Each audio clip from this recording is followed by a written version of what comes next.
there, welcome to my video on Nosferatu The Vampyre from Werner Herzog, the remake of the original classic. Before it started, little bit of information. I put my Facebook page, I wasn't doing videos this week. That changed because I've got roadworks going on around about me.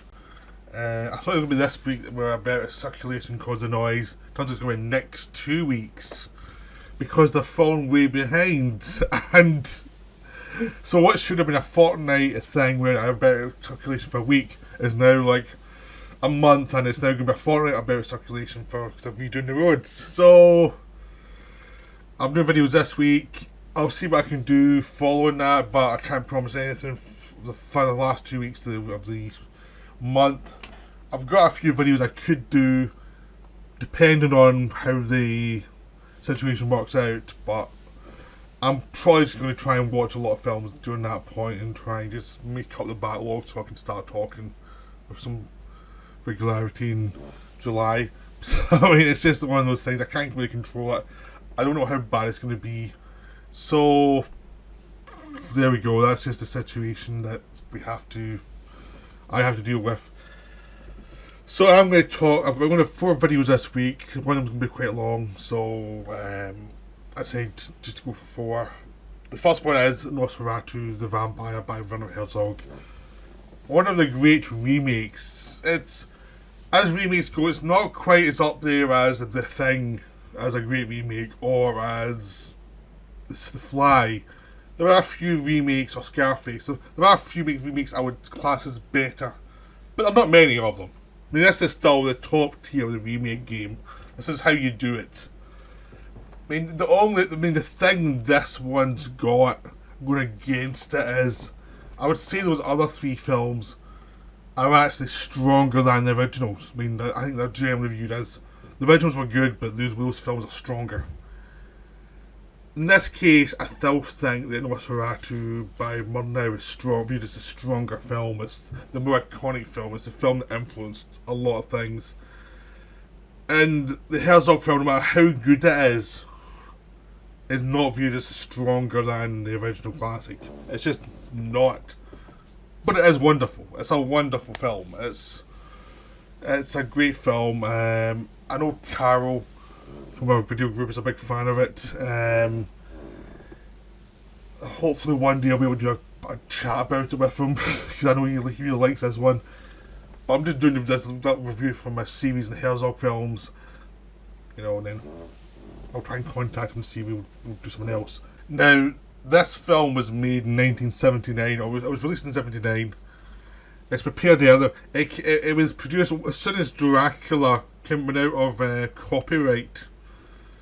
Herzog started preparing this film. One of the things he'd said was because when he grew up, he grew up post World War II, and all the father figures had turned out to be war criminals and awful people. So there was no one to look up to if you were German post World War II. But what you could look up to was basically grandfather generation, which was like Murnau, Lang, the kind of guys who left the country. Murnau left well before the Nazis. Lang left pretty early in the Nazi regime. Those kind of grandfather generation got a lot of respect because they weren't Nazis. So that got a lot of respect. So he did this film as a mark of respect for that generation.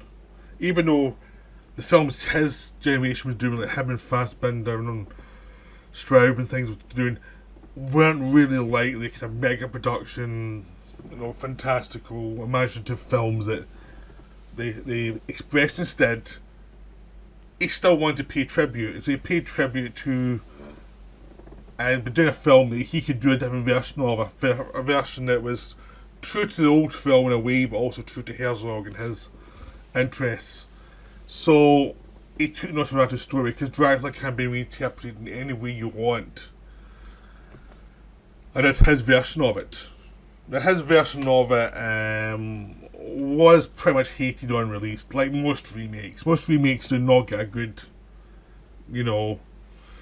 response when released. I mean, I think The Fly is the only one I can think of that got a good response when it was first released, because the original Fly was not that great. It was a campy movie. The remake was so obviously better. But The Thing got absolutely hammered on release. Nosferatu, yeah, I don't want to get hammered on release. You know, Scarface, hammered on release. All these films have said, oh, you're not as good as the original, you're not even near as good as these wonderful originals. Until years later, people say, no, we like this one better. This one is actually a really good film. But those films took time to actually get the appreciation they deserved. So, what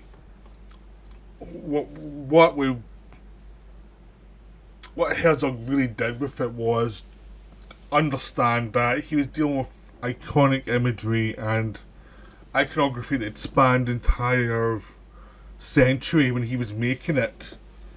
So he had to find his own way of doing it. So what he did was take his cues from the general structure of the original Nosferatu and then expand out in it and create his own meaning for what was going on.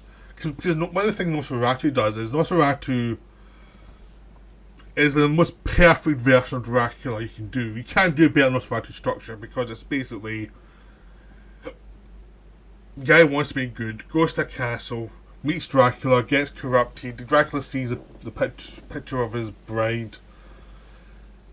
Dracula comes, crosses the sea, leaving Harker to be alone. Dracula basically turns the town that the guy comes from into like a plague-ridden hellhole, and then basically Harker's wife sacrifices herself to make Dracula forget the rise of the sun, so he is killed basically by the rise of the sun. That's it. So it's very, like, Murnau took it to its most iconographic detail and also pared it down to the essentials of the story. There's lots of stuff in the novel that other adaptations take, like the Fearless Vampire Hunters, that the Nosferatu films don't really care about. There's lots of things you can do. I mean, Hammer did a lot of the Vampire Hunter stuff. And one of the really great adaptations is the original first two Dracula films in the Hammer series, Dracula and Dracula Prince of Darkness. Those are our two really good adaptations because they take certain bits of the novel and pare them down to their essence. But nothing's quite as good as the original Nosferatu. I just got the thing because it did not have the problem of we're adapting a classic. It was just a novel that was like 20 years old, that was popular, that was a pot boiler, and just saying, okay, we'll get rid of stuff we don't like. They didn't have that sense of, oh, we're taking a classic. It was just like, it's a pot boiler. You know, we'll trash the bits we don't like and we'll just do what we like. So Herzog took that structure they got from having a much more fun version of the story, just taking it to the essentials. What's the most iconographic elements of this book? What's the bits that really connect with people? And let's focus on that. So Herzog took that structure and then expanded out. His film's a little bit longer than the Murnau film, but not by much. And he does things differently and paces it very differently and has different meanings, so it's not exactly the same film. Now, I first saw this in the cut down English version, which is about 90 minutes or 95 minutes long, where you lost some of the second half of the film. You lost bits of the second half of the film and little bits and bobs of material throughout it. And it's not as good in that version. That version was felt a bit choppy. And then we saw the original German version, which was only 10 minutes longer, ultimately. But those 10 minutes really made an impact. It's one of those things where the longer version of the film feels shorter than the short version of the film. It's something that certain films have. I mean, like, another example of that would be like Alien 3 work print cut, where the longer version actually feels shorter because you've got bits in there that make sense of what's going on, makes sense of the mood, so it feels much more of a piece feels much more what's intended than what you got in the theatrical cut. This happens a lot in films. Like The Abyss, the long cut feels shorter than the short cut. You know, because you've got everything there and you're not trying to fill in bits, you know there's something missing. That's me probably find a lot of films. Sometimes it's like, why am I not connecting this? But obviously there's talent involved. Sometimes there's bits missing from the film that's been cut out, and you can feel it. There's something not there that should be there. That just happens with films. It's because of the internal pacing. You know what you should be reacting to, even if you don't know exactly what should be there. You know there's something should be there. So Herzog's film is a bit longer than Dracula, and it backs away from certain things that Murnau did. Murnau was about the fantastical side of cinema. It's like crossing the bridge into the land of the demons. Now Herzog talks about that, but his take on the whole Dracula myth is basically, if you're a vampire, it's a living hell, and it's basically a disease you've got and you have to live with, and so you no longer can eat food or deal with the sun. You basically have to drink blood to survive, and there's nothing magical about it. You're basically parasiting people. You're basically a biological being that's just an infection zone, and you have to be hidden off in a castle and left to rot, basically. And you're basically preying people if you never get close to them, but basically you're starving most of the time. That's his take on it. The original Nosferatu, Dracula was imprisoned in the castle, but you get a sense of this fantastical world around him. Like there was magic involved. There was magic of cinema. He was almost a creature of cinema, a creature in the dark that just comes out in the dark and sucks your blood and takes your essence, but gives you something beautiful at the same time. And this one, no, that's not that. That's not the Dracula thing. Dracula here really is a creature who's pitiful. And it's played by Klaus Kinski at its most quiet. There's no rage in here, it's just a sense of someone who's exhausted. Apparently, the Herzog way of directing Kinski in this film was to let him rage, and then when he stopped raging, then he'd turn the cameras on and he'd do the scene. So he'd get all his energy out, and then he'd let him, then he'd do the quiet scene, and then he'd probably rage again. Because Kinski liked to rage at Herzog quite a lot. So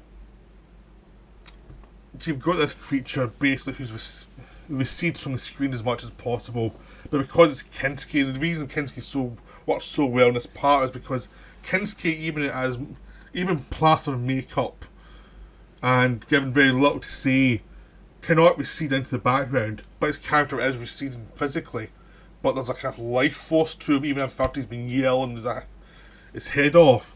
It's just there, but it's just very potent in this way, and you know there's danger there at every opportunity, even though he's struggling in the castle and can barely move. He's like, the teeth bit of blood will thrill him to the bone, just thrill him.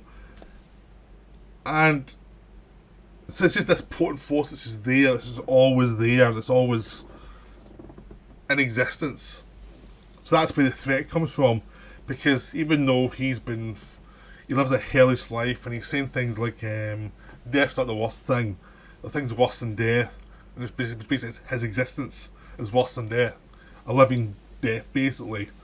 And you can sense that. You can sense that just by the way he moves in this castle.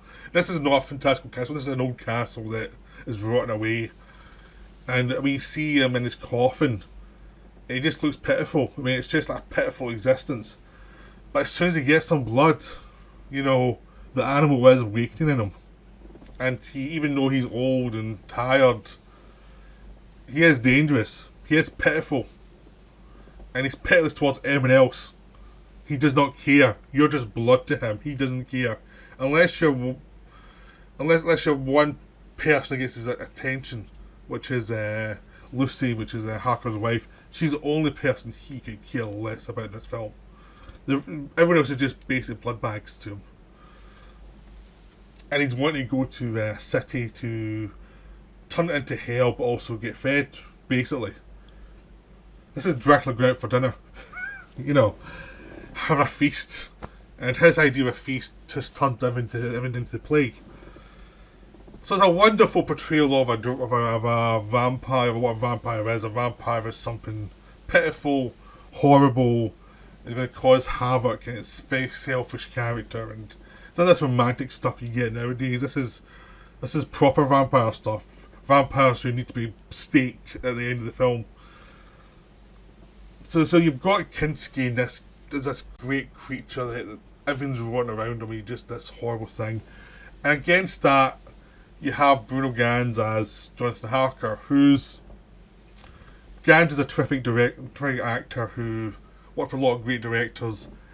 Here, it's fairly early in his career, but he's already done American Friend. But he's not the kind of joyful figure of the original. The original figure was someone who was naive and just very high energy. This Harker's really worn down by life. He's rushing to work, he's not eating properly. He's in love with his wife, that's the thing that keeps him going, but essentially he's working himself to death. So by going to Dracula, it's almost like speeding up that problem. So the Renfield character is his boss at this point. He's very going a bit crazy, and he sends him there and says, "You may have to put in a lot of sweat, maybe a lot of blood too." Of course, Harker's too busy thinking of the commission, he doesn't think about it. And you get one of the great scenes in cinema is where Harker goes, after he goes to innings and warned off about Dracula, and this very instead of the end being like, the end's very superstitious, but it's superstitious of people who are just basically living life and barely surviving. They're living around this cursed castle and they're just trying to survive. And Harker is worn down but determined he wants his money, to buy his love a better house. Like, he's a pure capitalist. He's got his motivations, but he wants to do well. And it's kind of this idea of civilization building that's going to get utterly wrecked by the vampire. It's going to wreck by this thing that's of the earth, but not supporting what's been built. This kind of fantasy land that all these people have created in their lives. This society that will function a certain way, a very man-made way of doing it, is just getting wrecked. First of all, by Harker getting wrecked by Dracula, and then the whole town. But there's a great sequence when Harker has to climb. He can't get no one's going to give him a lift to Burger Pass. He has to climb all the way up there. And there's just beautiful music just going through the landscape of of waterfalls and hills and mountains in the background. It's just beautiful. He ends up getting picked up. And a very nice touch, he doesn't get picked up by a car, he gets picked up in a hearse. He has to get in a hearse and basically go where the coffin would go, which is a lovely touch. Which you don't really notice unless you see it on the big screen. So that's a great sequence, but it's also like him crossing into the idea of malicious nature that's going to destroy him. And basically after he's dealt with Dracula and he's getting his blood sucked, he's getting paler and paler, and he's determined to get back home. It's the first real sign of life, is to get back home to his wife, because he realises Dracula's going to his home. That's his that's him finally coming to life and trying to escape. But it's too late. I mean, he's got his passion going. It's too late though, because he's already been infected with the vampire. And by the time he gets home, after he struggles to get home and dealing with fevers and everything else, he's already way too infected and he's starting to lose his memory and he can't quite work out who anyone is. So he's basically, his way of trying to help his wife is to bring the plague even further to their doorstep. And we go into some of the strongest parts of the second half, and that's some of the stuff that was cut out of the English language version. The whole thing of what the plague actually means. Because you get a bit of the vampire, Kinski's a vampire coming in, this gorgeous ship shot, which echoes the original beautifully. It's like fanboy, and it's like, okay, we're doing the ship shot, we're going to go and have the ship come into the harbour unmanned. And this one, the ship hits against the side of the pier basically, and it's looks pretty dangerous because Herzog likes to have dangerous looking things happen in his films. And the rats suddenly spread through the town, and the plague starts to spread, and people are dying. You get all these coffins coming out, and all this nice facade of what the society was, it's just gone. It's just completely gone. It's everybody's hopes, dreams are taken away. The rats are causing plague. Nosferatu is going from place to place and sucking people's blood and getting fed. Of course, his eyes are on Lucy. He wants Lucy, played by Isabella Adjani, who looks gorgeous and can act. So it's like this potent force that, again, it's like Herzog did not shoot anyone like movie stars, but he understood what a movie star was. It is basically some of a potent force, potent life force that transcends through the camera. So he understands them, he's just not going to give them all the easy props other directors do. He's like, he shoots from distances and he doesn't give many close-ups. So he's very careful what he's doing. And basically, so the first half of the movie is a tussle between Dracula and Harker, and the second half has been Lucy and Dracula. So in the first half, Lucy's kind of a background character. She's worried about her husband who's travelling. In the second half, Harker becomes a background character who's this plague, sign of a plague that's floating through the film that no one knows what to do with, because he's obviously ill, but it's like, what do we deal with? What is he?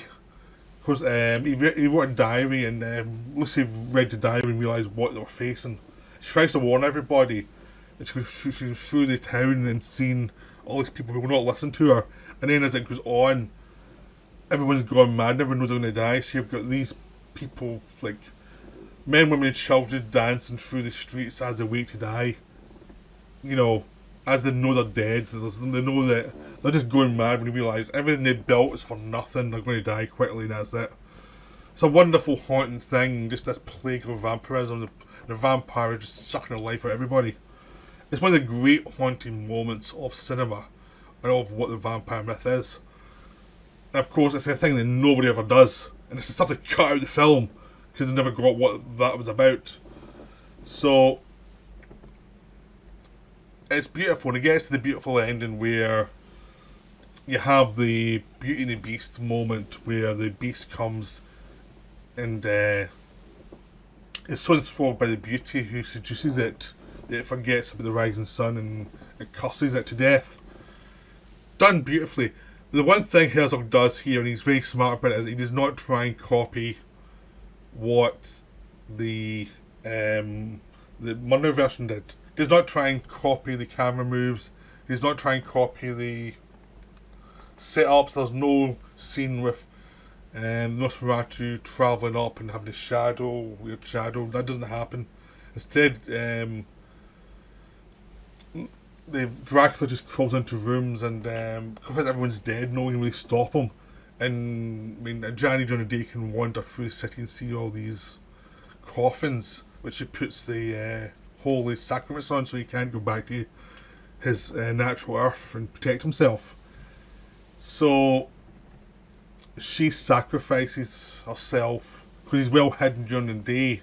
So she sacrifices herself and keeps him from actually rising with the sun, leaving before the sun rises. So the sun rises, he's affected. Van Helsing appears, kills him, and she dies. Then Van Helsing is arrested for murder and Count Dracula. Even though Evan Helsing is going to hell, there's no jail cells anymore, everyone's dead. But this absurdity is thrown in, and Harker at this point fully infected, and he's completely mad. So he escapes and he's going to spread the vampire plague elsewhere. And it's just a beautiful film. It feels very different from the original though. It's the same plot but it's very different. The meaning, like in the original, it's a great sacrifice. In this one, it's a great sacrifice, but it's a personal sacrifice. It doesn't mean anything to the world ultimately. The world's still going to go to hell. So it's a doomed sacrifice. It's almost like, yeah, people make the sacrifices, but in lots of ways that doesn't count. Which makes it more heartbreaking really when you're watching the film. But this is just a beautiful, beautiful film. It's just gorgeous. The way it's shot just to be naturalistic.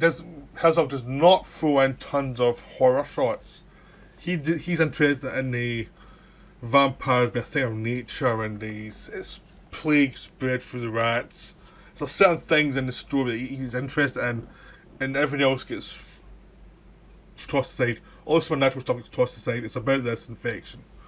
it's about this creature causes infection, and it's how people react to it, how people react to the imminent deaths, which is the important part, and how the heroic gestures ultimately feel, because life goes on with it, and because heroic gestures feel a lot in life. It's only in movies they don't feel. In life they do feel. So it's about that sense of doom, and the vampire curse being a curse is going to keep going. It's just a curse that once someone gets infected by it, it destroys them. Because you don't know who Dracula was before he got infected. He could have been a fine, upstanding citizen. We don't know. But when the curse gets to him, because you see Harker going from being someone who's normal and decent to being this creature who's forgotten everything apart from the bloodlust.